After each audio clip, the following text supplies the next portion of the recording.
Okay mga boss, ito yung naging laban namin ni Master Harems Pangulima. Shoutout sa iyo, Boss Harems. Nag-chat sa akin, Boss, good eve, kumusta po? Idol po kita pagdating sa dama. So solid followers natin si Boss Harem. March pa siya nag-chat kami mga boss. Tapos nag-chat siya ulit nung nakarang araw. Good eve Dol. Dol, sana pagbigyan mo ako makalaro kita.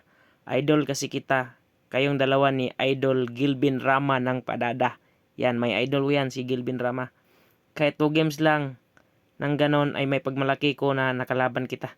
Grabe, sarap sa pakiramdam mga boss. Sinabi ko sa kanya, bukas na boss, may ginagawa pa ako. Mag-chat na lang ako sa'yo, okay. Nag-chat siya sa akin mga boss, taga Sarangani pala siya. Taga Sarangani ako boss. Saan ka na boss? Kanina pa ko pa hinintay pasok mo. Naka-private na. Excited ako. Sa totoo lang boss. Kau makalaro ko. Idol kita. Wow. Grabe talaga si Boss Harems. So, ang naging laban namin mga boss ay 4 games na mabakbakan. Pero sabi ko sa kanya, i-vlog ko lahat idol. Sabi niya, yung game 4 lang idol, yung i-vlog mo. Kaya, sinunod natin yung request niya mga boss. So, ito yung naging game 4 mga boss. Nag 115 ako mga boss. Nag 215 siya. Nag 5-1 ako. Nagpakain siya mga boss. Ganyan. Pinakain ko sa 115. Kain dalawa. Tapos, pakain siya. 9-5 ako mga boss. 115 siya. Pagtira ko sa 5-1 mga boss, nagpakain siya. So, nagulat ako dito.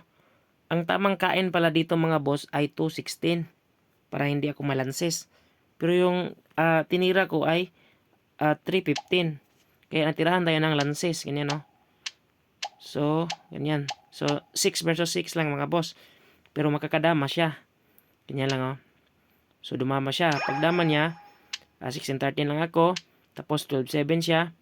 Nag 7-2 ako. Pag 4-16 niya mga boss, dinalawa ko. So, lugi ako ng isa. So, dito mga boss, nag-exhibition si Boss Harems. Pinakain. Tapos ganyan mga boss oh. So, 2 versus 2 na yung laban. Binilang ko mga boss kung sino kaya yung ma 1-on-1 dito. Nag 8-3 ako. Nag 12-7 siya. 3-14 ako.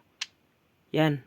Tapos 11-6 ako. Pag 9-5 niya, doon ako umabante mga boss.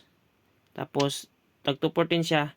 Nagpasakay talaga si Boss Harems. Pinagbigyan lang talaga ako mga boss. Tingnan nyo, nakadama na siya. Talo na sana ako mga boss pero pinagbigyan pa niya ako na nanalo. So nakachamba pa talaga. Ito yung sabi niya mga boss oh, humble ka kasi tao boss. Kung iba lang di ko palagpasin pero iba ka, mataas respeto ko sa iyo. Takpan mo lang name ko boss if mag-post ka para sa ganon di nila alam name ko. Game 4 lang i-post mo boss.